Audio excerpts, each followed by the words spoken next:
සුබ දවසක් ප්‍රාර්ථනා කරනවා අදත් ආදරෙන් කතා කියවන්න අහන්න ආව ඔයාලා හැමදෙනාටම මම නිසංසලා රණසිංහ.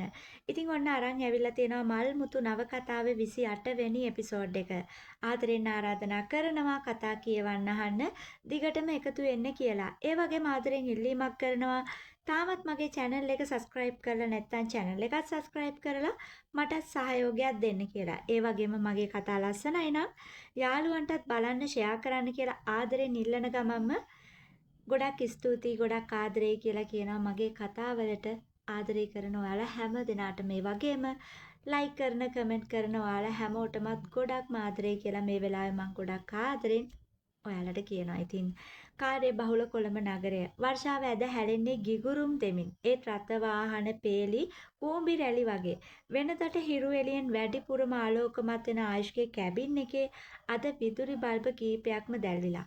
අහසම අඳුරු වෙලා තියෙන මොහොතේ ආයුෂ් සිටින්නේ දෑත් කලිසම් සාක්කුව මත දමාගෙන තම විසල් මේසේ පිටුපස ඇති වීදුරු පිටියෙන් පෙනෙන නගරයේ එක් පසක් මුහුද දෙස බලාගෙන. ඉතින් ඔහු මේ දෙසට බලන් ඉන්නවා. ඔහු සිටින්නේ මොනවා ගැන කල්පනාවකින්දැයි කිසිවෙක් නොදන්නා නමුත් ආයුෂ්ට මේ මොහොතේ මැවී පෙනෙනවා පෙර දින වර්ෂාව මැද දියාශා වැස්සට මදක් තෙමී සිටි අයුරු.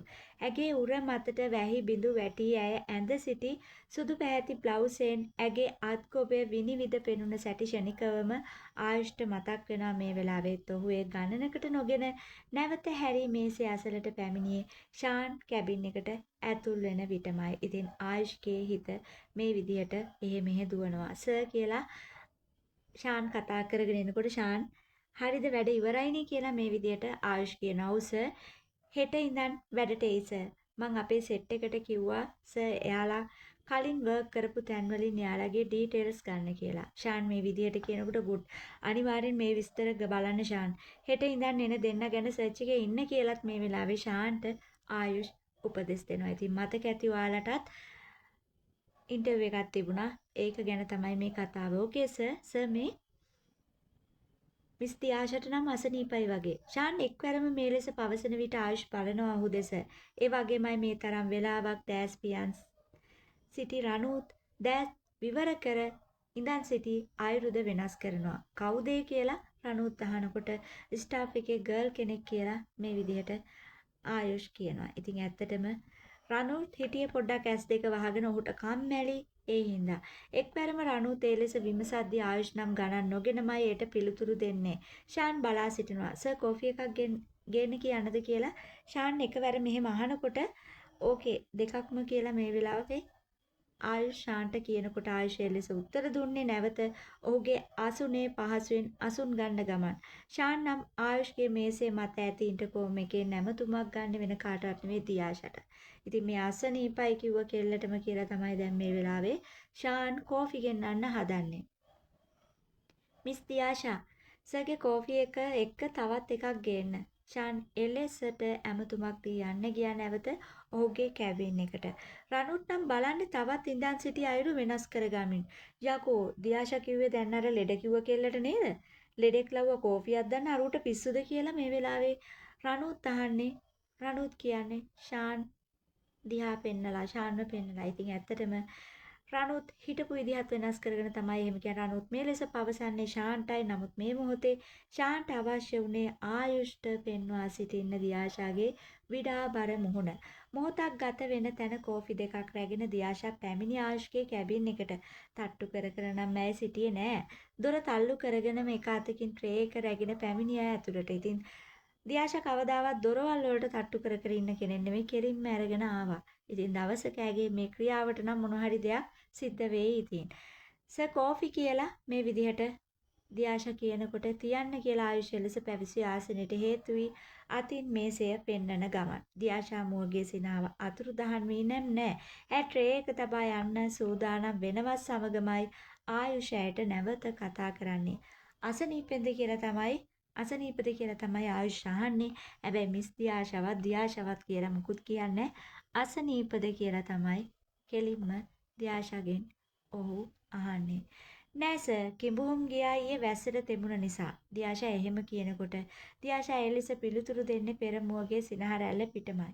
ආයුෂ් කිසිවක් එයට නොපවසා තප්පර කීපයක් ඇය දෙසම බලා සිට කෝපි කෝප්පය අතට ගන්නේ ටැබ්ලට්ස් ගන්න. එපමණයි ආයුෂ් පැවසුවේ. දියාශට නම් නොදැනීම තවත් මදක් ඇගේ දෙතොල් පෙති සිහින් වී සිනහවක් පැමිණියා. මොකද ඇත්තටම ඇයට පුදුමයි ආයුෂ්ගේ මේ හැසිරීම Taman ගැන හොයා බලනවා කියනවා වගේ දෙයක් තමයි. හරි සර්. එසේ පවසා දියාෂා යන්න ගියා කැබින් එකෙන් පිට වෙලා. මේ දෙදෙනාගේ මේ කතාව දෙස බලාගෙන රණුත් ඔව් ඉඳන් සිටි අසුනෙන් මදක් නැමී බැලුවේ දියාෂා පිටව ගිය දිසයි. අසනීපද කියලා ඇහුවා උඹ ඒ ගර්ල්ගෙන්. උඹේ කම්පැනි වලට මං දන්න කාලේ ඉඳලා එනවා උඹත් එක්ක. උඹ කවදාවත් කාගෙන්වත් ඔහොම අහනවා මම දැකලා නැහැ. මම අදමයි දැක්කේ. ඒ විදිහට රණුත් කියනකොට ඔය කෝෆි එක බීපන් නිමෙන්න කලින් කියලා ආයුෂ් විදානයක් දෙනා වගේ කියනවා. හා හරි බොන්නම්කෝ. නැවතත් කිසිම දෙයක් නොපැවසූ රණුත් කෝපි කෝප්පය අතටගෙන ඒ නුගුරු කීපයක් පානය කර කෝප්පය නැවත මේසේ මත තැබුවේ ආයුෂ් දෙස මදක් ඕනෑකමින් බලාගෙනමයි. ඉතින් ඇත්තට මේ මිත්‍රයාගේ හිතේ නම් මොනවා හරි දෙයක් තියෙනවා. ඒ හින්දා තමයි මේ රණුත් සූදානම් වෙන්නේ මේ දේ එළියට ගන්න. ඒ කෙල්ලට අසනීප නම් ඇයි ඒ කෙල්ලටම කියලා කෝපි ගෙන්න ගන්නේ?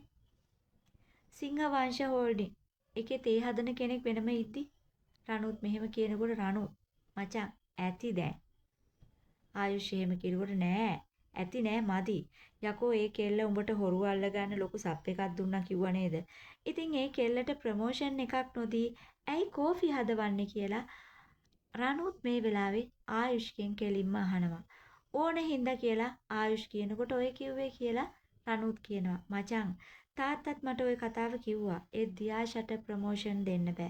එහෙම වුණොත් ඒක අරුන් දැනගෙන එළියේ ඉන්න උන්ට කියලා දියාෂට කරදරයක් කරයි.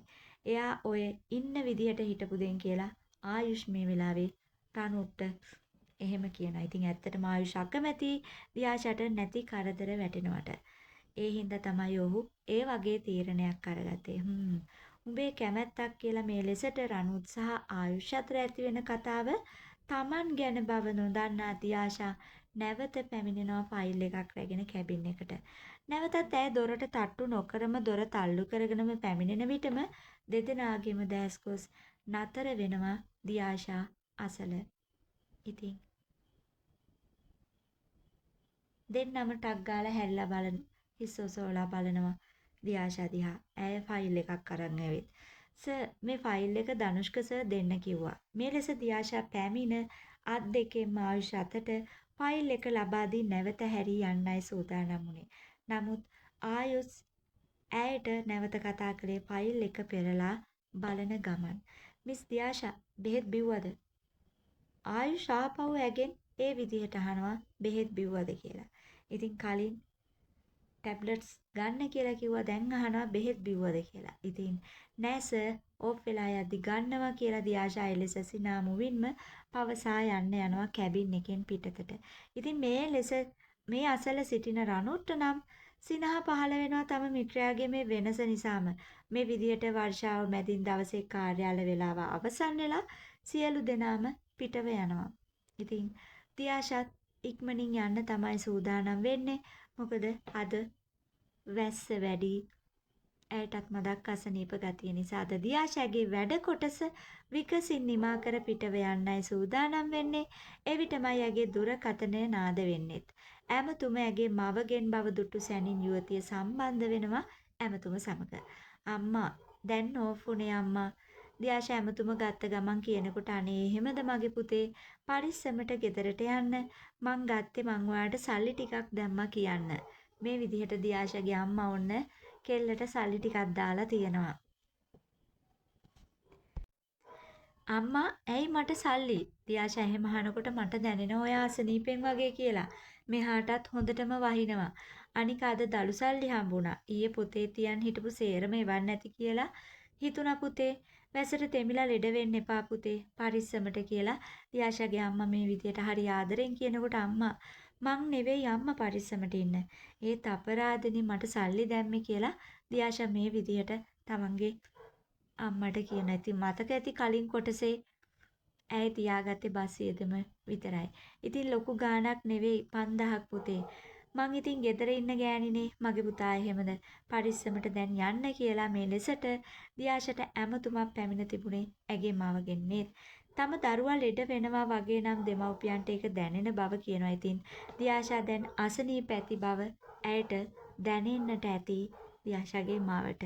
යුවතිය තාමත් ඇමතුම විසන්දි වූවත් දුරකථනයේ දෙස බලාගෙන සිටින ඇයට නොදැනී ඇගේ දෑස්වල කඳුළු පිරුණේ ඇය කලබලෙන් දෑස්වල කඳුළු සඟවා ගන්නට සූදානම් වෙති. නමුත් හිස ඔසවා බැලූ යුවතිය දුටුවේ ඇය ඉදිරියේ සිටින ඒ තේජවන්ත රුව ආයුෂ්ගේ රුවයි.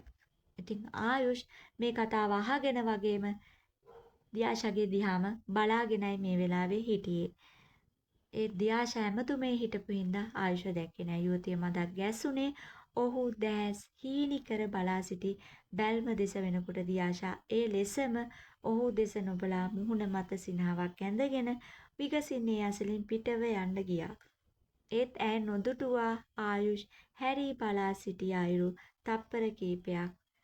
ඒ වගේම විගසින් පිටව යන ඇය දිහා ආයුෂ් මේ විදියට බලන් හිටිය තප්පර කීපයක්. ඉතින් ආයුෂ්ගේ හැසිරීම ටික ටික වෙනස් වෙන්න අරගෙන ආයුෂ් උඹට මොනවද මේ වෙලා තියෙන්නේ? උඹේ තත්ත්වෙ හිටපන් කියලා නැවතත් ඔහුගේ හිස ඇතුලෙන් ඔහුටම විධානයක් දුන්නේ.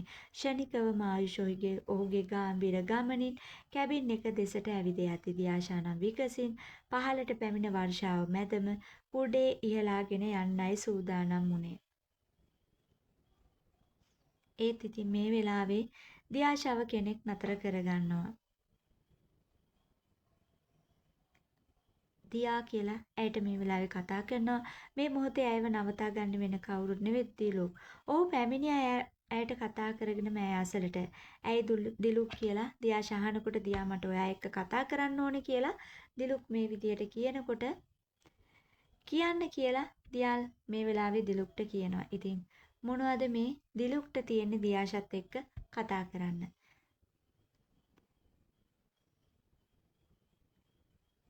මෙතන කියන්න බෑ. අපි තේ එකක් බොන්න යමුද කියලා මේ වෙලාවේ දිලුක් අහනකොට අනේ දිලුක් පේන්නේ නැද්ද වහිනවා. අනික මට ඔයා එක්ක මොනවා කතා කරන්නද?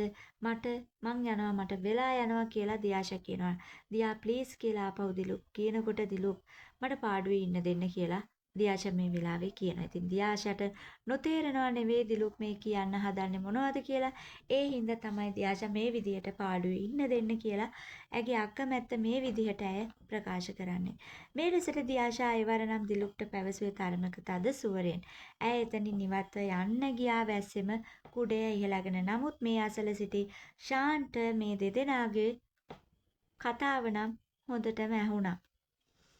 දියාෂා පිට වෙලා ගියත් සමගමයි ආයුෂ් පැමිණියේ ශාන් සිටි ආයුෂ්ගේ වාහනය අසල. ඉතින් ශාන් මේ වෙලාවේ මෙතන හිටියේ වෙන දෙයක් හින්දා නෙවෙයි. ආයුෂ්ගේ වාහනය ඔහු රැගෙන පැමිණ තිබුණා. ශාන් මොකද කියලා එකපාරටම ශාන් අර අවධානයෙන් දියාෂා දිහා බලන් ඉන්න හින්දාම අහනවා. නෑ සර් කියලා මේ වෙලාවේ කියලා මට හිතෙන්නේ මිස්ටර් දිලුක් මිස් දියාෂාට කැමතියි වගේ. හැබැයි මිස් දියාෂා නම් ඩෝන්ට් කෙයා කියලා ශාන් මේ ලෙස පැවසුවේ ආයුෂ්ගේ වාහනේ යතුරු ඔහුට ලබා දෙන ගමන්. නමුත් ආයුෂ් නම් මේට කිසිම දෙයක් පැවසුවේ නෑ. වාහනේට නැගී ඉදිරියට වාහනය ධාවනය කළේ ශාන්ට සිග්නල් එකක් දෙන ගමන්. ආයුෂ් පිටව යනවා සමගමයි රණුත් ඔහු පැමිණි වාහනයට නැගී පිටව ගියේත් මේ මොහොතේ මාර්ගයේ දිගේ ඇවිද ගිය දියාෂා ගොඩ වුණා ෆාමසියකට. ඒ දැනටමත් ඇයට ප්‍රතිශ්‍යාව හැදෙන්න වගේ නිසා ෆාමසියෙන් බෙහෙත් එයට පමණක් ඉල්ල ගන්න. මාර්ගයේ තම වාහනේ දැමූ ආයුෂ් දකිනවා දියාෂාව. ඇය ෆාමසිය තුල සිට කුඩයක් ඉහළගෙන බෙහෙත් කවරයක් වැනි යමක් නොතෙමෙන්නට පපුවට තබාගෙන ඉක්මනින් මාර්ගයේ දිගේ ඉදිරියට පැමිණියා. ආයුෂ්ගේ දැස් මොහොතකට නතර වෙනවා ඇය අසල.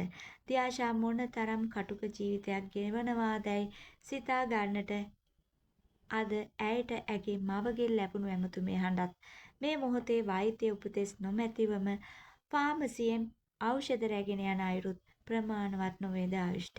ඉතින් ඔහුට මතක් වෙනවා දියාෂා පැවසූ දේ නම් ඕෆ් වෙලා යද්දී ගන්නවා යයි පැවසූ දේ. ඉතින් අපි බලමු ඊළඟට මොන වගේ දෙයක් මේ කතාවේ සිද්ධ වෙයිද කියලා. ආදරෙන් ආරාධනා කරනවා කතා කියවන්න අහන්න. දිගටම එකතු වෙන්න කියලා. ඒ වගේම ආදරෙන් ඉල්ලීමක් කරනවා. තාමත් මගේ channel එක subscribe කරලා නැත්නම් channel එක subscribe කරලා මට සහයෝගයක් දෙන්න කියලා. ඉතින් තවත් කොටසක් අරන් එනකන් රැඳිලා ඉන්න. මම නිසංසලා රණසිංහ.